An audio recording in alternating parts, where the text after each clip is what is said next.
speeds of up to 200 miles per hour. These winds drive one of the most destructive of all natural forces, a hurricane. Every 15 seconds it would just go. And the house would shake with it. Exposing buildings as flimsy shelters. And pushing giant walls of water on shore that drown everything in their path. It just, boom. I felt this just rise up into the air. I could feel the water surrounding me. I could feel it. The punishing forces of a hurricane leave massive destruction in their wake. And as coastlines grow crowded, more are at risk from Earth's violent fury of hurricanes.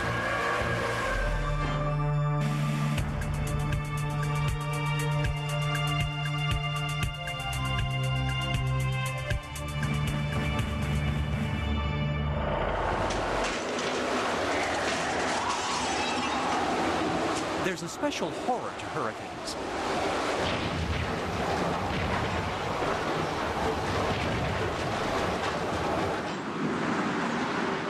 Their power goes well beyond having the most destructive winds on Earth. They carry an arsenal of destruction: airborne missiles, flash floods, and unstoppable storm surges. It was like an animal. It was just like an animal out of control. The fury, its rage, and you were in its path, trying to defend yourself, and you had nowhere to run. John Demo survived the worst hurricane ever to hit the Caribbean island of St. Croix.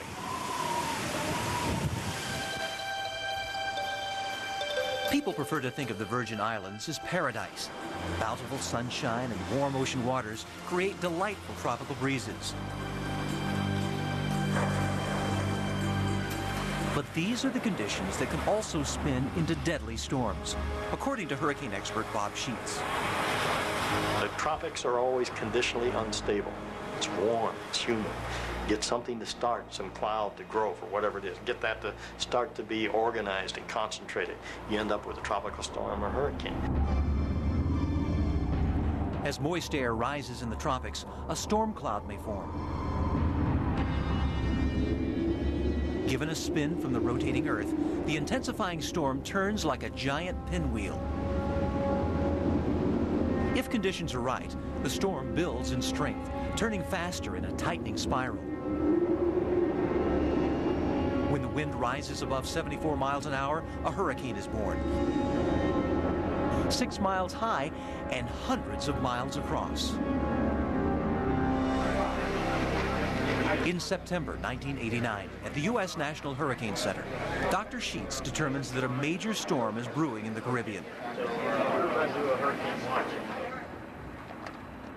Another Miami resident is excited by the news. Jim Leonard is one of a small breed of adventurers known as hurricane chasers. He rushes to intercept the storm in the Virgin Islands. I chase hurricanes because I've always been impressed by strong winds. It's a kind of an adrenaline rush to watch, this kind of power in nature, before your eyes. Jim will get his wish soon enough. For all activities, St. Croix, St. Thomas, and Puerto Rico remain in hurricane condition 1, with winds of 120 knots, gusting to 140 knots. As the storm approaches the isolated island of St. Croix, there is no escape. So Jan Hanley stays home and holds a hurricane party, which son Chris records on videotape. Everybody had kind of an exciting feeling, but a nervous feeling. And I don't think anybody was really totally afraid, because they kept saying, we can sustain 130-mile-an-hour winds quite easily. Johnny, you got things under control? Under control. All right, so we're just getting warmed up for this party. I know, bro. But no one at Jan's hurricane party has ever experienced a hurricane. Oh, dude, you go! It's kind of like having a day off of school, or it was sort of exciting and The winds were picking up, the weather was getting bad. You could see the overcast clouds were moving. And as the storm approached, the rough ocean coupled with surge resulted in waves actually coming into the town. I would say that probably we've got a hurricane coming. And not just any hurricane. It will be the worst storm in recorded history to hit St. Croix. Hugo makes landfall late in the day, with winds exceeding 140 miles an hour.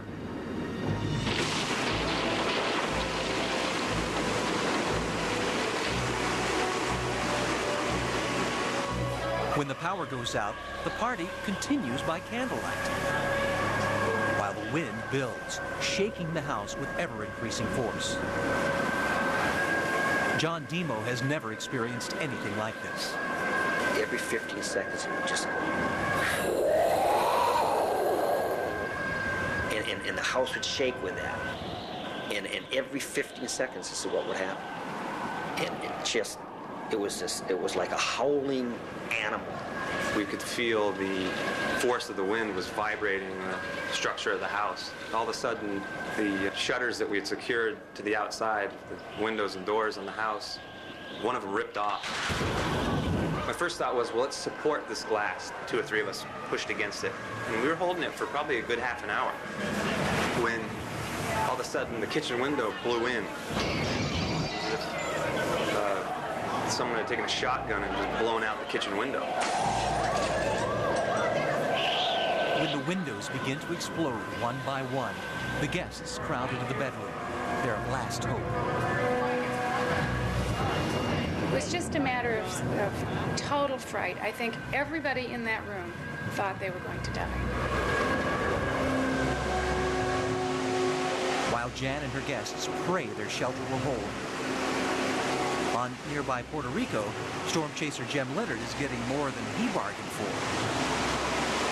Well, we're up in the balcony area. We're filming the debris flying across the parking lot, and a lot of that junk that was in the parking lot would fly up, so we kind of figured we better move down to the parking garage where it's surrounded by concrete instead of glass. Like the partygoers in St. Croix, Jim retreats to a windowless refuge.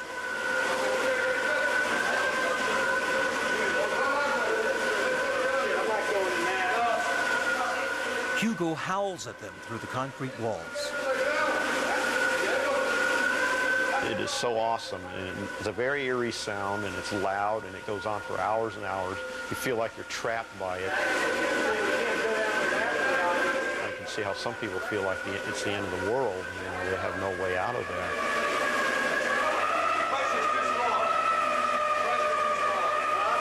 There's nowhere to go but to continue down that stairway.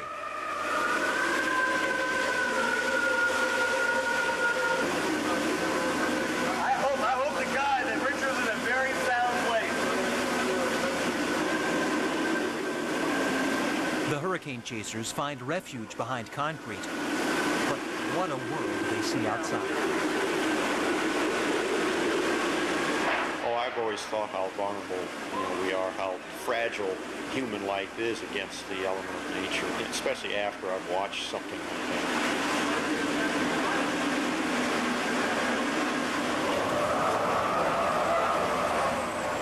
Back on St. Croix, the winds begin to recede. After 8 hours in the bedroom, Jan and her guests venture out. But they're shocked at what they discover.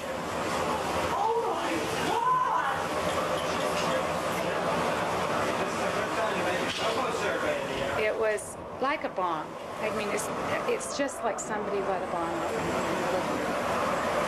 If you can imagine a horror film where that whistling, scary sound of wind blowing hard through dead trees or something. That was everywhere, and it was scary. As the wind begins to die, the shock sets in. The once green island is completely denuded of foliage. Jan's home is severely damaged. Here's the house, windows smashed. And this is one section that survived, because if it hadn't, we'd be probably either dead or... Making his way across the island, Chris Hanley discovers that more than 90% of the buildings have been damaged. Houses that once stood on hilltops vanished overnight. Thousands are left homeless. There used to be a roof on here. Most people that we met as we were going along were in sort of a daze. Emily, good friend of ours, she was in a daze when I went to her house. When I got there, she was wiping off the kitchen counter, and there's no roof on the house. The psychological shock repeated itself all over the island at the enormity of the loss. The sheer terror like I've never felt before. Just feeling that we were going to die. You know, that was just completely.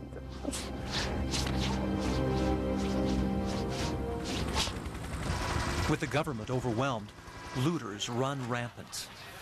There's no police force, there's no military, there's no National Guard, there's nothing. So everybody was kind of on their own. We heard gunshots here at the house in the evening, which was frightening. We have no protection. The police are watching everybody loot. They're just watching everybody steal everything. We just want to go home. After 3 days of civil disorder, the U.S. government sends in more than 1,000 troops. St. Croix's long recovery has begun. We happened to be there when we saw the first C-47 touch ground. And it was like, they do care. They are coming. We are going to get help.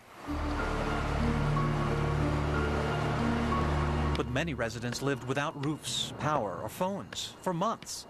Disaster became a way of life.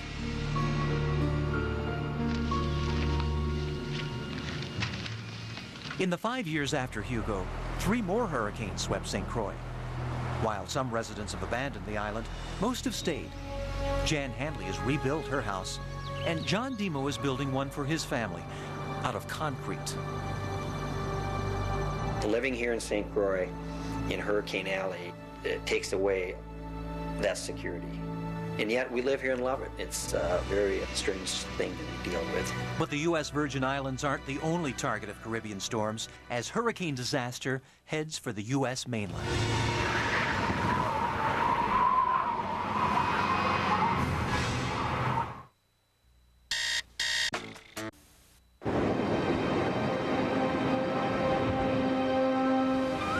Thousands of people choose the small, peaceful islands off the Carolina coast as the perfect place for beach houses, just yards from the ocean and a few feet above sea level. But living here is playing weather roulette because the flat coastline is plagued by hurricanes that can drive the ocean far on shore in a powerful wall of water called a storm surge.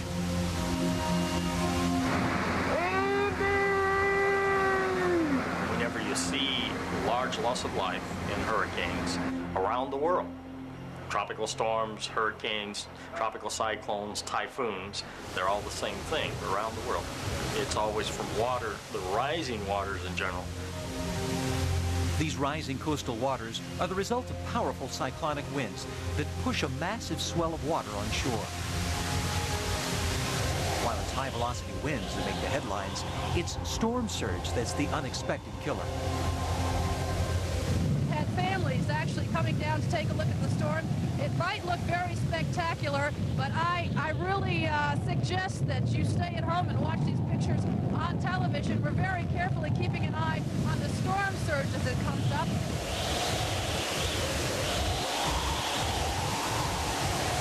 The deadly power of storm surges has rarely been photographed, but hurricane chaser Jim Leonard caught one on tape in Guam, though it may be more accurate to say the storm surge caught him. Storm surge. These waves are crashing 100 yards inland from where they normally break. Storm surges are capable of pushing miles inland, rising more than 20 feet above sea level. Oh, great. Of all the savage forces of hurricanes, storm surge is the most dangerous. In the summer of 1996, Joni Johnson and Kimberly McLam have already survived one hurricane as another approaches. The last hurricane, Bertha, it didn't do much damage to our house, and we decided to stay. The two women live upstairs in a beach house on a sea-level bit of land known as Topsail Island. And when Hurricane Fran bears down on the North Carolina coast, winds of up to 120 miles per hour push breakers to Joni and Kim's doorstep. About 3, 4 o'clock. It was really getting bad. At that time, we actually saw people's decks just swimming by in the water. The women think of escape, but it's too late. The only bridge has been washed out. Sergeant Ron Shanahan sets up a roadblock at the missing bridge. There was no power, winds and the storm surge was coming, and we just got eerie feeling, hoping that nobody was out there.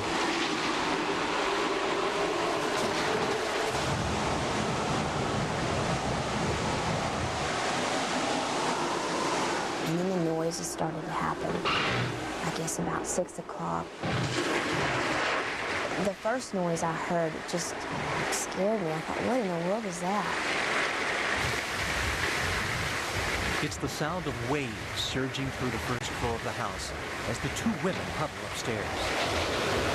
The windows are busted through now, and it just kept getting worse and worse.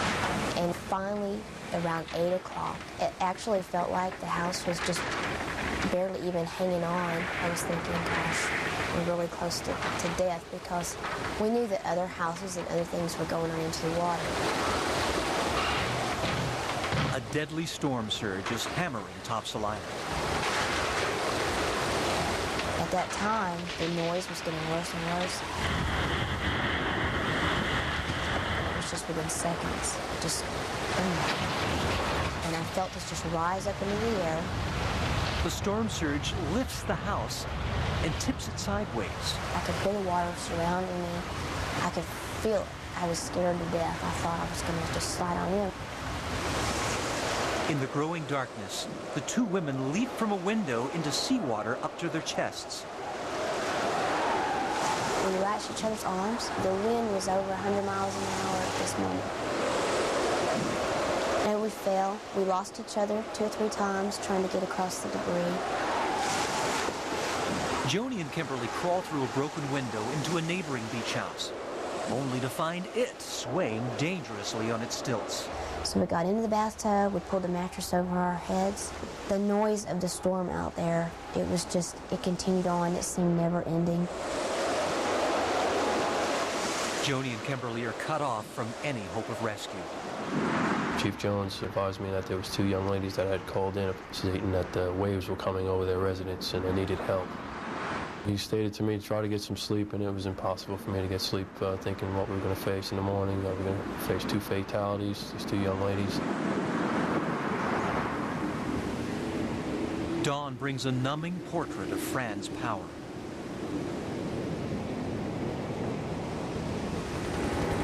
Hundreds of homes are in ruins. Some have simply vanished.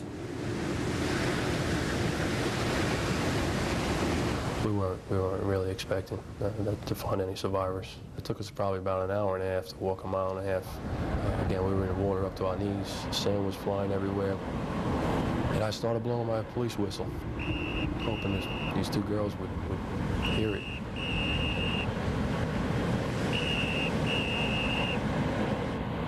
Joni and Kimberly have returned to the wreckage of their house, now collapsed down to 1 story. And I just kept thanking God. Just thank you, thank you, thank you. Thank you so much. The 2 women are lucky. Fran killed 16 people that night.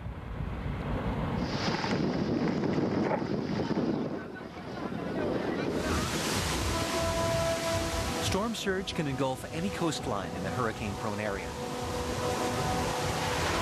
It is a terror that few people expect, but an experience that changes them for life.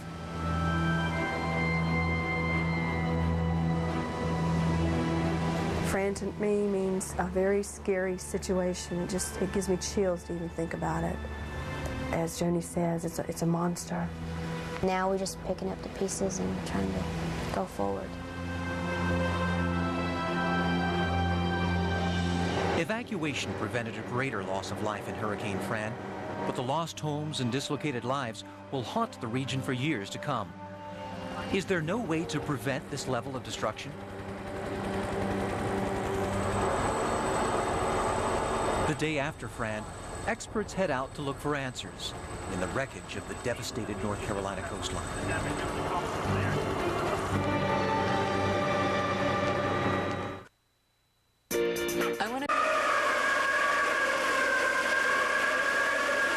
In Irish folklore, a banshee wails outside a home as a warning that death is near.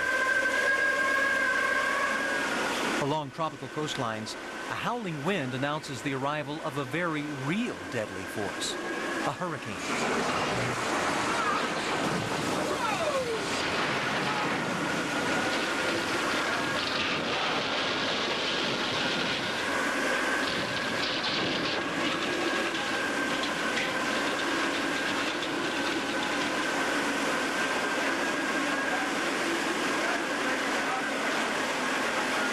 Hurricanes are categorized by wind force on a scale of 1 to 5. A wildly destructive Category 5 hurricane has sustained winds above 155 miles an hour, with gusts well over 200.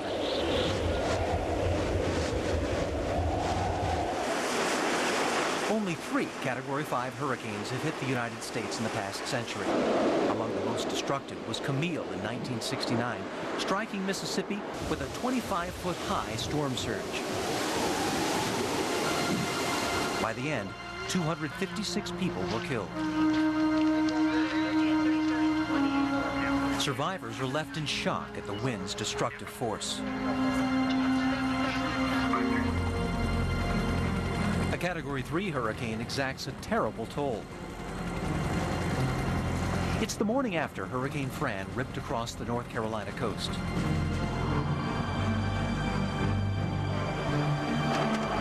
Peter Sparks is a wind damage expert who has studied some of the worst hurricane damage to American coasts. Devastating, absolutely devastating. Dr. Sparks rushes a team from Clemson University into the heart of the destruction.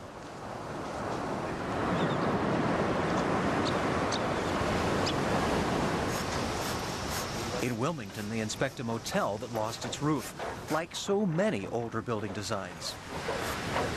I was right up there in that room. In a second, the roof was gone. By examining the construction flaws of the missing roof and other damage, the team hopes to prevent this kind of destruction in the future. It was just like a sail. The wind got underneath it and away it went. It is also extremely dangerous if you have these things flying around. In danger of landing in another hotel next to it or houses nearby. And occasionally we do kill people by having parts of one building falling on another building.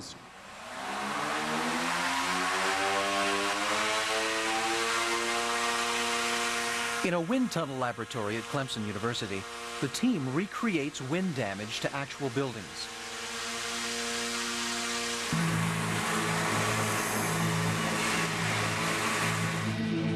Tiny air tubes on the surface of each model building carry the wind pressures to measuring devices.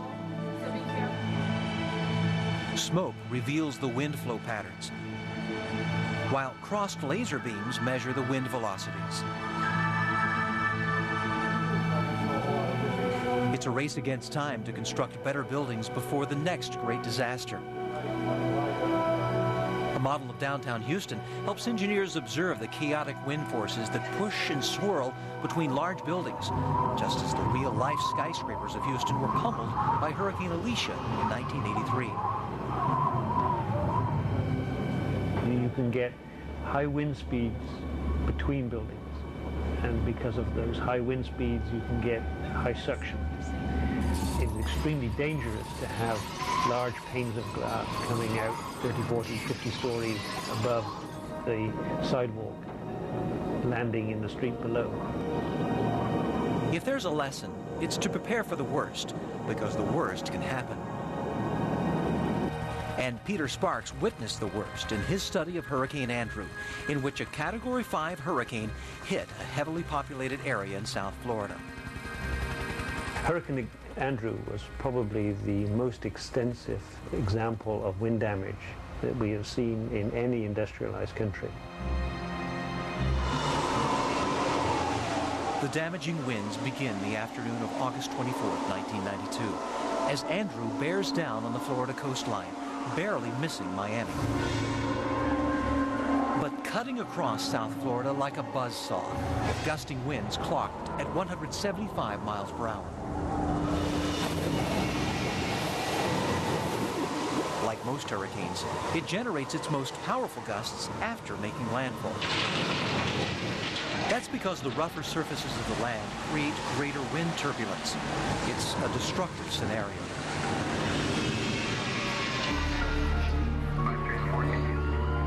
Daybreak reveals the worst destruction the U.S. has ever seen. 63,000 homes are destroyed.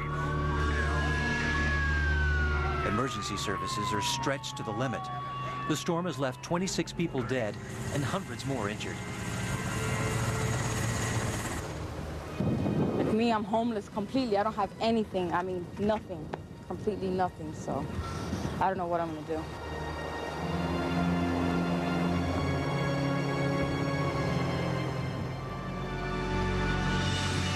Most of the damage could have been prevented with very little increase in cost of construction, because the damage was the result of minor failures of the structure. In hurricanes of the future, more homes may be built to withstand the wind's destructive force. Improved construction techniques are becoming both effective and affordable. Metal straps hold roofs in place. 5, 4, 3, 2, Laminated glass stands up to airborne missiles. The important thing is to recognize the risk and to design our buildings, our cities, our infrastructure to account for that. In learning to survive hurricanes, scientists also study the inner workings of these whirlwinds. What makes the hurricane so brutally damaging is a ring of fury surrounding the eye of the storm, known as the eye wall. As the rising winds at the center suck in surrounding air, the converging winds spin faster and faster, creating the destructive speeds in the eye wall. You don't need a weatherman to tell you when the eye wall is hit. This is really eye wall city. Yeah. Definitely. When the eye of Hurricane Bertha passes over Surf City, North Carolina, a man and his dog take a grave risk by going out to meet the storm, eye to eye. How long do you get to be in? How many times you get to be in the eye of a hurricane?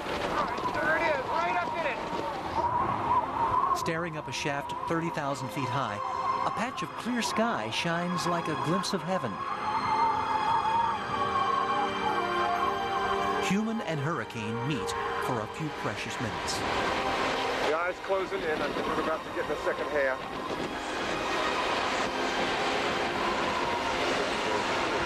As the eye moves on, the other half of the eye wall arrives to continue its rampage.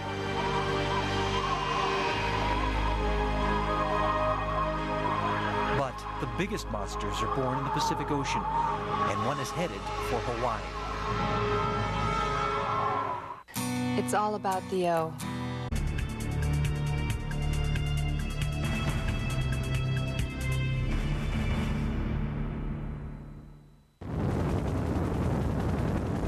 Massive flooding in the Philippines shows the immense destructive power of cyclones born in the Pacific Ocean.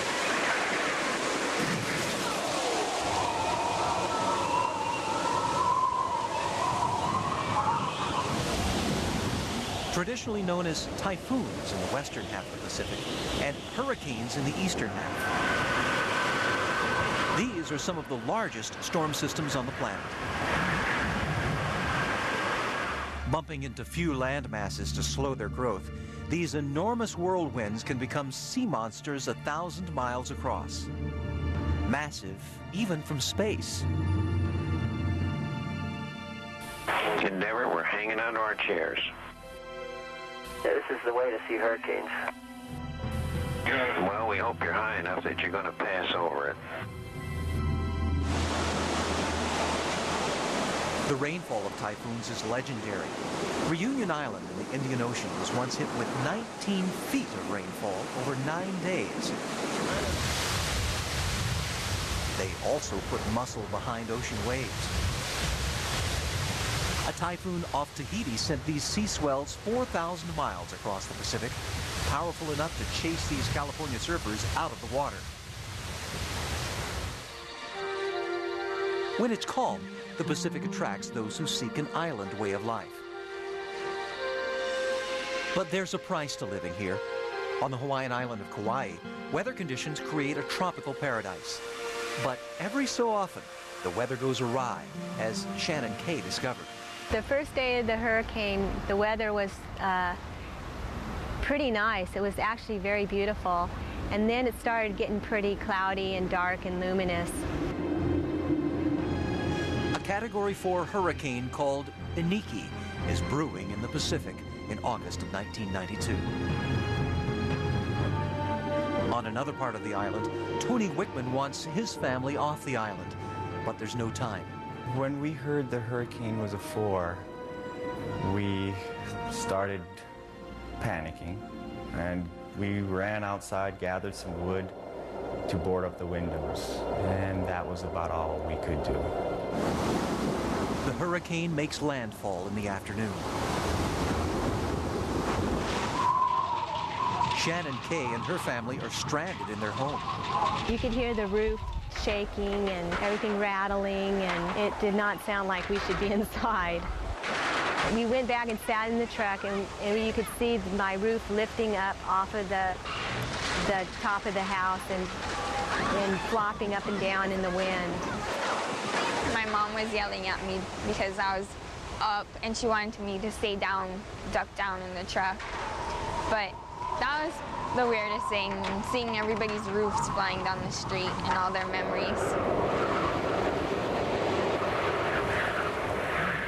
Flying debris hits the truck.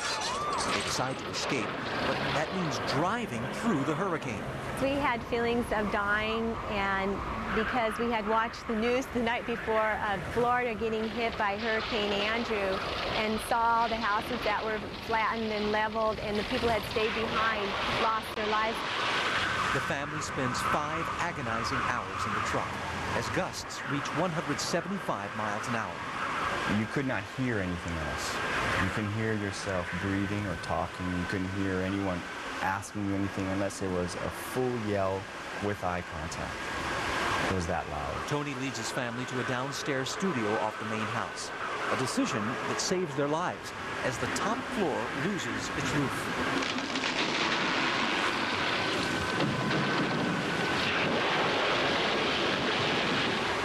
Then the remaining ceiling and walls of the first floor vibrate in the wind. It danced like I've never seen wood dance before. It literally bowed and buckled and swayed until piece by piece all 4 walls moved. Tony joins his family in the downstairs studio, the one surviving room of the house. We both stood there and cried for a minute because the house meant so much. Other residents have sought safety at the Sheraton Hotel, the designated community shelter.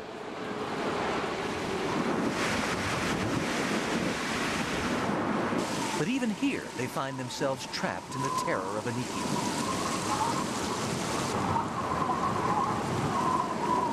They experience the fury of the storm and wonder if their shelter will go next.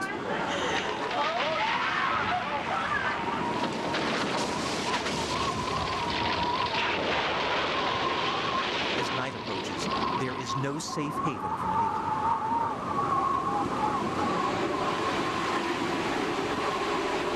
The morning light reveals Iniki's destruction. I got up pre-dawn and opened the door. It was a beautiful morning. But as I walked outside and realized the damage I sustained, I started to cry a little bit.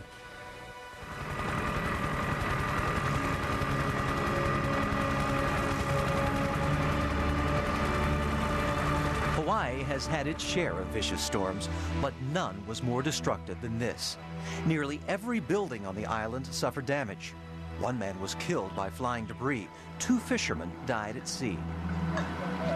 It was until like the next day that I really felt like I had been traumatized and my family had really been put through a lot. It really taught everybody a lesson on what is very important in life. I wouldn't wish that on anybody. We were lucky we were alive.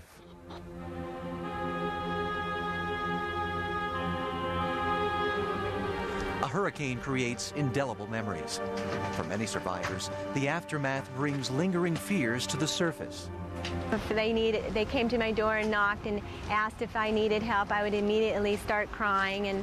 And I wasn't real sure why I was crying, but I think that it was just the stress and the emotional feelings I got after the hurricane of seeing everything blown apart and destroyed before my eyes. It just really took about a year to fully recover from everything and getting our house painted and the roof patched. One disaster is enough to test the endurance of any human being, but millions could be threatened. What would happen if a hurricane were to devastate a major city? As backyards go, It is a hurricane warning. The next bulletin from the National Hurricane Center is direct hit on St. Croix and St. Thomas. Major devastation there. The city of Surfside is just about completely evacuated. Every time a hurricane approaches the U.S. coastline, it's the same drill. The hurricane flags go up. Homes are sealed off. Roads are clogged. Attempts to escape the savage force of the storm. Sooner or later, experts say, a major city will be devastated.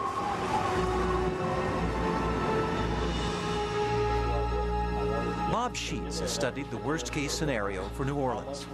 There is no way that we're going to be able to move all people out of harm's way when a hurricane threatens. And New Orleans is the prime example of that.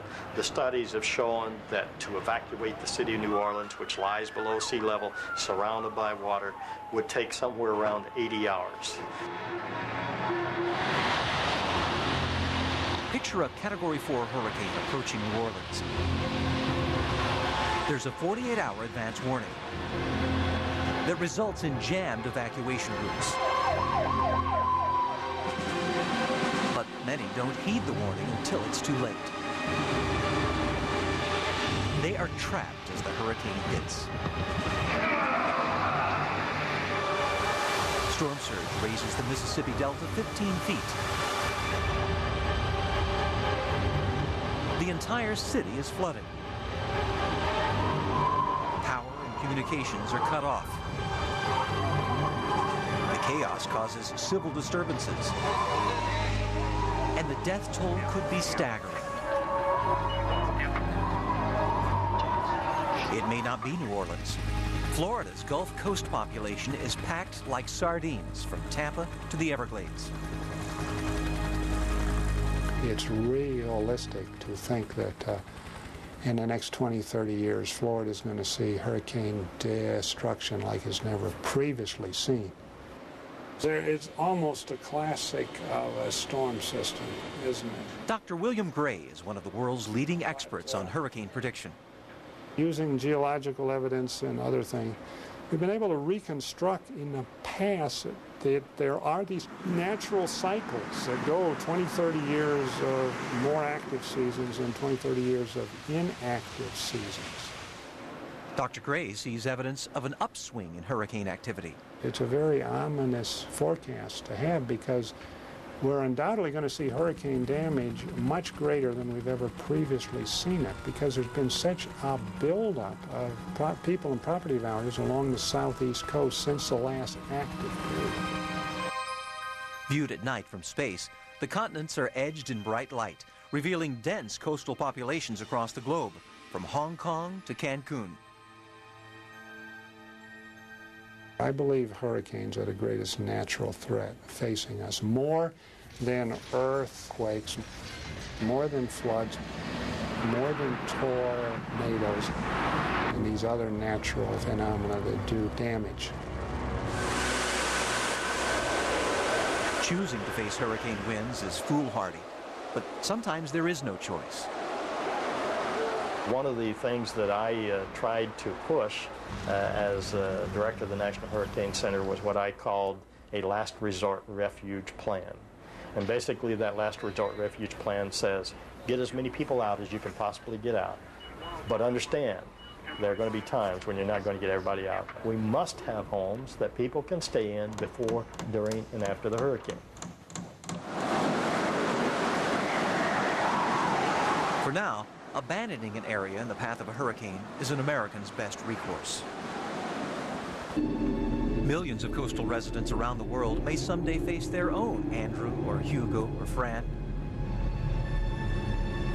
How will they respond to the threat? Those who have experienced past hurricanes know what it takes to survive. Certainly, next time I even hear of one coming, I'm prepared. Now when I hear that there's a hurricane that might be approaching, I take it more seriously, and I think that next time I would go to a shelter. Prepare for the worst.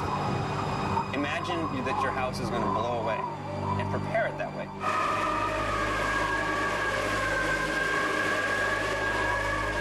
Battering winds, airborne missiles,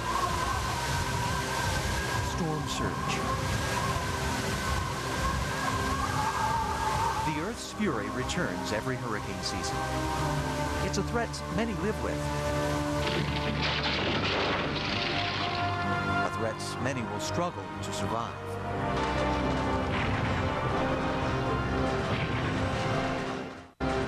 Stay tuned for your local on the 8s coming up.